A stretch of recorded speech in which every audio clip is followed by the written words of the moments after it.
Em 1767, o rei Carlos III da Espanha expulsou os jesuítas do Chile, temendo que os jesuítas lhe roubassem o reino.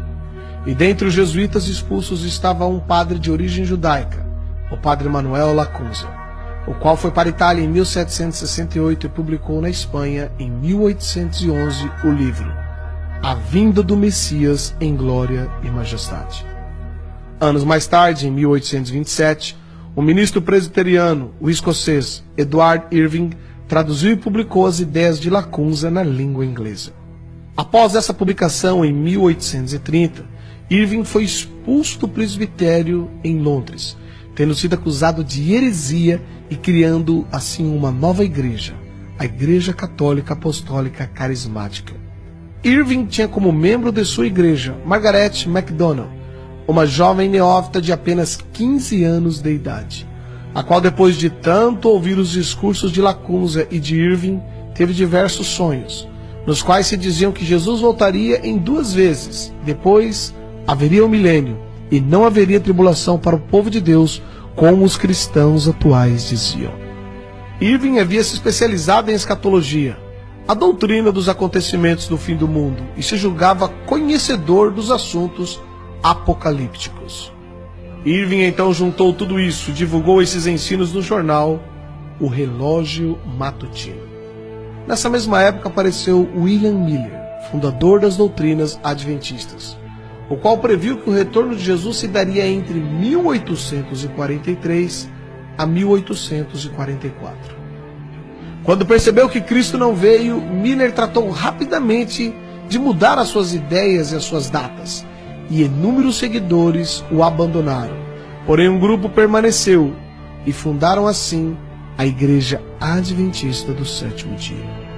Tempos depois, em 1859, um maçom, John Nelson Darby, estudante de direito, pregador anglo-irlandês, organizou as ideias do padre jesuíta Lacunza, de Irving, de Margaret MacDonald.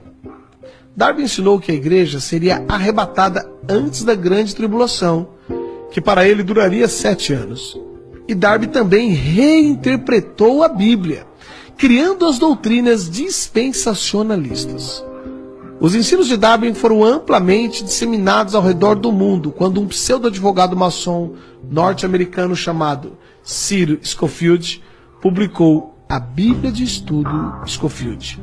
Segundo relatos da época, Scofield foi um advogado maçom, acusado de corrupção e que se entregou à bebida e, como consequência, separou-se de sua esposa e de seus filhos, abandonando-os.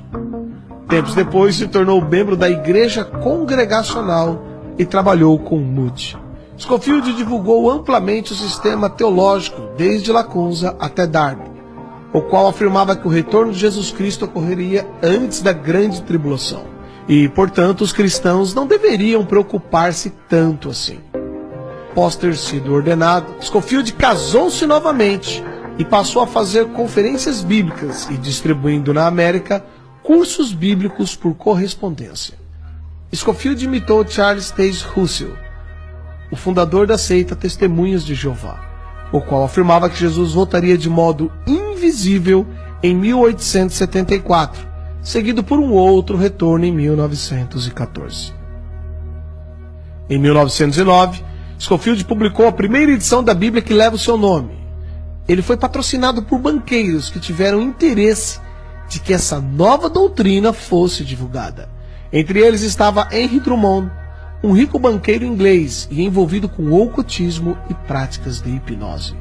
Foram distribuídas nos Estados Unidos gratuitamente milhares de cópias dessa nova Bíblia de estudo, a Bíblia de Estudo Scofield. A partir dessa nova crença, mudou-se a mentalidade dos cristãos americanos e, em seguida, de todo o mundo.